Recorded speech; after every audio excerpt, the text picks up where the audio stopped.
এই দেখো ভাত,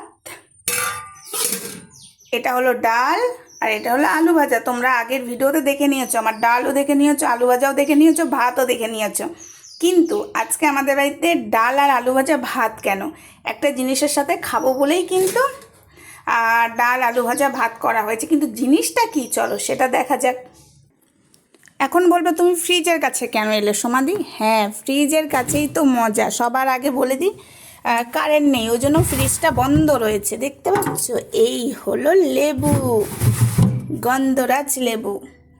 এ দেখো কারেন্ট নেই, বুঝতে পারছো? সুইচ দেওয়া রয়েছে, কারেন্ট আসছে আর যাচ্ছে, এই হলো অবস্থা। তো ওই জন্য ফ্রিজটা অফ আছে। 1 ঘন্টা হয়ে গেল, এখনও কারেন্ট আসেনি।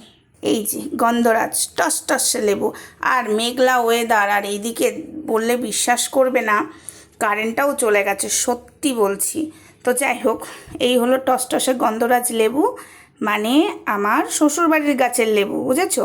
তো এই লেবুর মধ্যে যে রস আছে, গন্ধরাজ লেবু দিয়ে আলু ভাজা দিয়ে আর গরম ভাত দিয়ে রস টিপে খেতে, ও ইয়াম্মি। আর তার সাথে পাঁপড় ভাজা থাকলে ভালোই হতো, তো আর পাঁপড়টা ভাজলাম না, এটাতেই জাস্ট একদম। তো যাই হোক, এই ছিল আজ আমাদের দুপুরের মেনু। কেমন হয়েছে অবশ্যই কমেন্টে জানাবে।